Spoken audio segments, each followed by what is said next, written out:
One of the first films I saw at the cinema was the original Star Wars. As a 6-year-old, I was blown away with the spectacle of it all. The scale, the characters, the effects, the whole experience, and I instantly became a lifelong fan. So it's no surprise that I was drawn to Atari's 1983 arcade game every time we went on family holidays to North Wales a few years later. The holidays themselves were great, but the first thing I wanted to do when we got there was make my way to the arcades and head straight to the first Star Wars machine I could find. The vector-based rail shooter was irresistible to me as an already passionate gamer back then.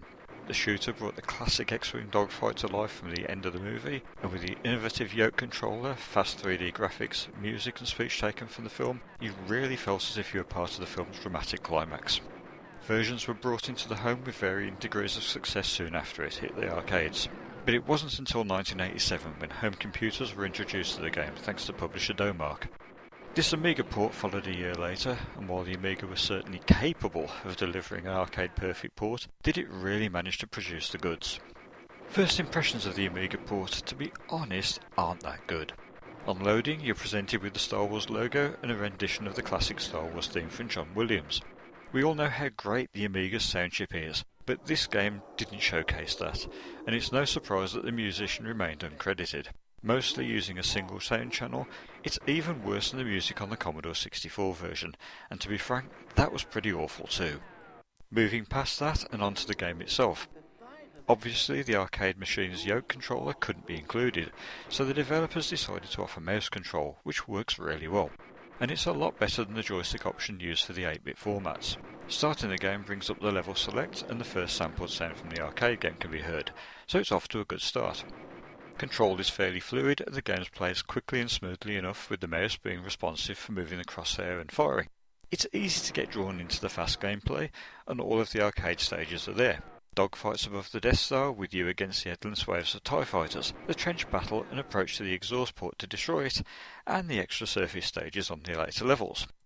The vector graphics, as you'd expect, run smoothly enough, although they are slightly slower than their Atari ST counterpart due to the Amiga's slower processor.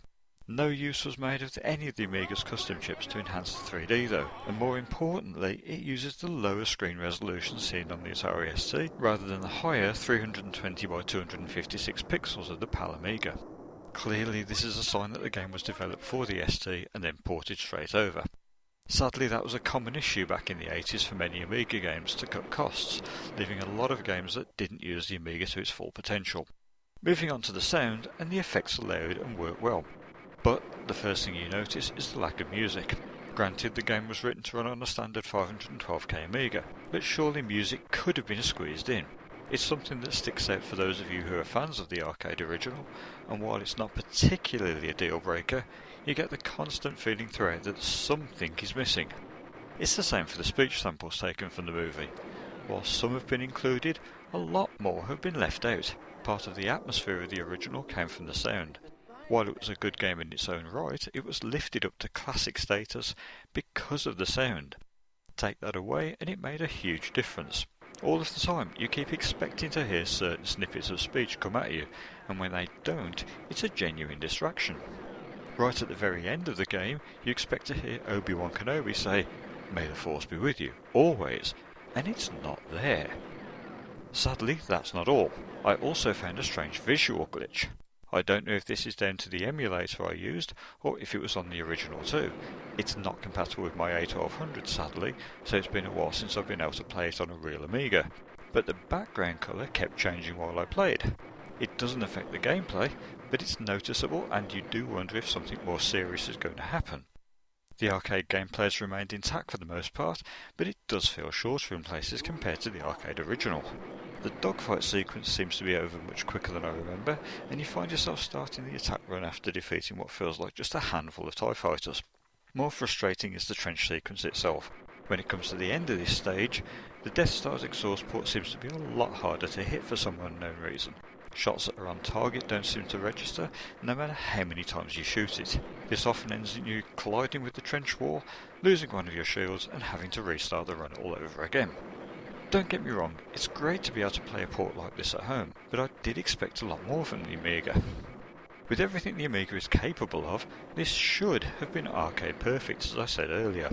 Coming out 3 years after the Amiga's release, Domark should have been able to have got to grips with the 16-bit Wonder computer.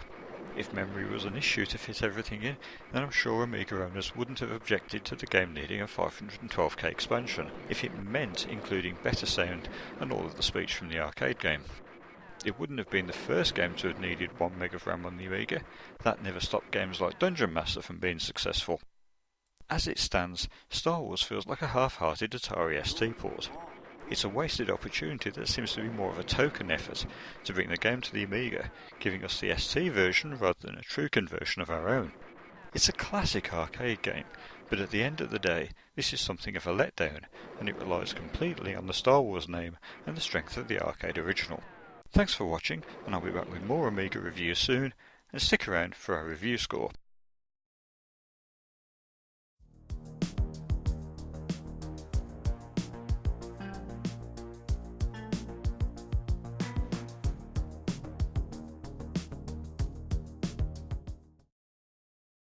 Thank you for watching.